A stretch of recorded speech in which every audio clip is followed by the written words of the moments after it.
ہمارے سامنے دو سوالات ہیں۔ پہلا سوال یہ ہے کہ عاشورہ کا روزہ اس کی تاریخ کیا ہے، عاشورہ کا روزہ کیسے مشروع قرار دیا گیا، اور دوسرا سوال یہ ہے کہ عاشورہ کے روزے سے کون سے گناہ معاف ہوتے ہیں، صغیرہ یا کبیرہ۔ پہلی چیز کہ عاشورہ کے روزے کی تاریخ یعنی اس کی ہسٹری کیا ہے، عاشورہ کا روزہ کیسے مشروع قرار دیا گیا۔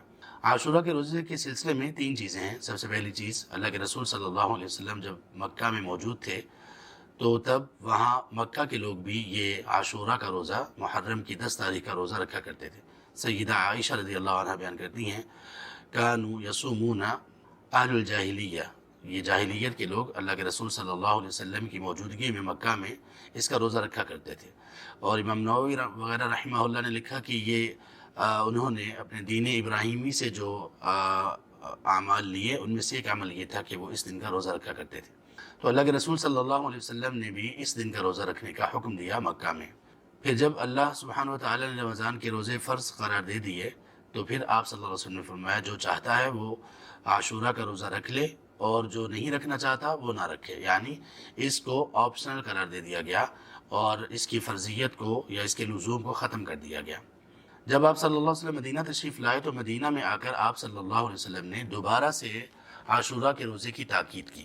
اس کا سبب یہ ہوا کہ آپ نے مدینہ میں آ کر آپ کو معلوم ہوا کہ یہود بھی عاشورہ کا روزہ رکھتے ہیں۔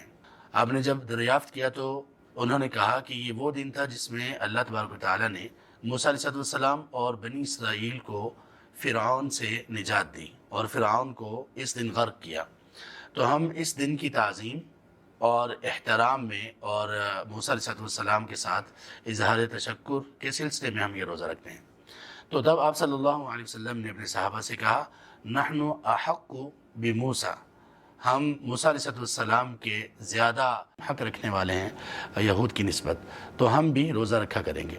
تو تب آپ صلی اللہ علیہ وسلم نے دوبارہ سے اس روزے کی تاکید کی، رمضان کے روزے فرض ہونے کے باوجود۔ تیسرا مرحلہ اس پر یہ تھا کہ آپ صلی اللہ علیہ وسلم پسند یہ کرتے تھے کہ یہود کی مخالفت کی جائے ان کے اعمال اور ان کے افعال میں۔ تو آپ صلی اللہ علیہ وسلم کو جب یہ معلوم ہوا کہ وہ 10 کا روزہ رکھتے ہیں تو پھر آپ نے فرمایا، لئن بقیت الی قابل لاصومن التاسع، اگر میں آئندہ سال زندہ رہا، باقی رہا تو میں 9 کا روزہ رکھوں گا۔ اور اس کے متعلق جمہور علماء کا یہ موقف ہے کہ 9 کا روزہ رکھوں گا، اس کا مطلب یہ ہے کہ 10 کے ساتھ 9 کا روزہ بھی رکھوں گا تاکہ ان کی مخالفت ہو جائے۔